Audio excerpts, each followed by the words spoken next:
Plungės tai turėtų būti garbė. Jonutis yra toksai žmogus, kuris vertas būti prisimenamas visur ir visada, kai šnekama apie Plungę.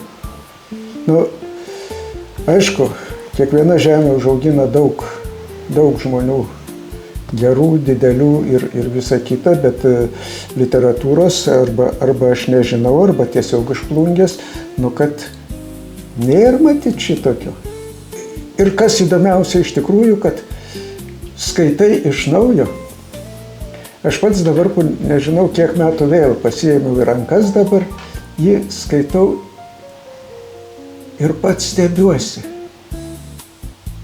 Šitokie eilėraščiai. Kai išėjo knyga, jau tada buvo atradimas jaunimui. Taip, kuris, jaunimas visada mano, kad nuo jų viskas prasideda. Mes čia taip pradėjom ir čia tie senesni vadinas, bet tas senesnis Jonutis tada pasirodė, kad jis gali būti žvaigždė šitam jaunimui. Ir dabar, kai skaitau, tai kad ir dabartiniam jaunimui, ir nebūtinai jaunimui. Man pačiam buvo lyg ir skaitytas eilėraštis, bet lyg ir atsimeni tenai kokį nors motyvą ar ką, bet kai perskaitai visą eilėraštį, kaip jis sudėliotas ir kaip ką, ir taip jautriai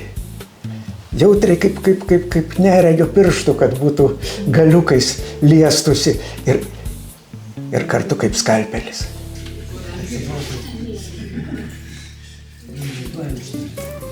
Ir Liepos 11 sukant 30 metų nuo mano mirties, bet mes ne dėl apvalių skaičių čia susirinkom, ne kažkokį paukščiokų pasidėti, mes atėjom prisiminti ir kitiems priminti.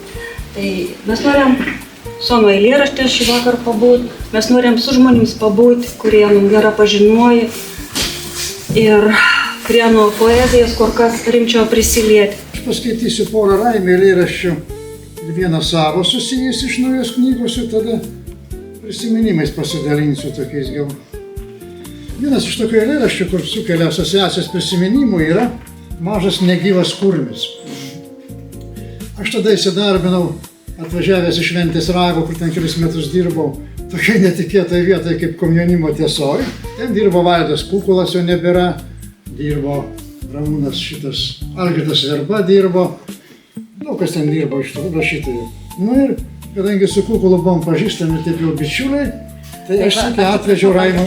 Ar galiu pertraukti? Kukulas yra ir va šičia mes norėjom parodyti šitą žmogų, kuris tikrai labai įsigilino į jo poeziją puikiai.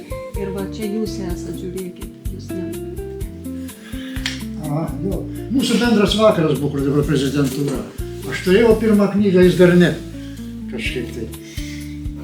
Tai Mažas negyvas kurmis. Ir ten taip su Raimiu, sakau, Raimi, tau laikas pradėti publikuotis. Ten Kukulas versmę tvarkė, kur ten publikuodavos jaunieji. Komjaunimo tiesa, jeigu žino vyresnė karta, kad buvo tokia laisviausias dienraštis raudonas, kur buvo galima daugiau parašyti, daugiau išspausdinti. Ten Chadzevičius gaudavo velnių, bet vis tiek tęsdavo tą visą politiką. Ir aš atėjau su Raimundas, ten taip apsirengęs, elegantiškai, taip Kukulas nužiūrėjo pagiringas, atrodo jį. Tai tos eilėraščius paėmė, skaito, ir žiūri, jį skaito ir žiūri. Ir buvo šitas eilėraštis. Paskui Raimis išėjo, atėjo Verba, davė paskaityti Verba. O Jėzau, sako, koks čia geras, tas Mažas negyvas kurmis. Tai paskui Verba kompanija sakydavo, kurmis atėjo, tiesiog tokia pravardė jam neprigijo, bet čia Verbos buvo. Tai skaitau tą eilėraštį, kuris sukėlė tokias asociacijas. Mažas negyvas kurmis. Atradome jį prie tako, tarytum pamestą juodą pirštinę, pėdoje nuėjusio vakaro ir viskas, ką aš tau pasakiau, tikriausiai dabar nesvarbu.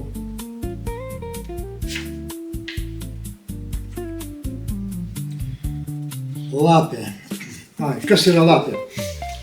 Niekas nemoka lapių kalbos. Rudenį klevai rudesni už lapes.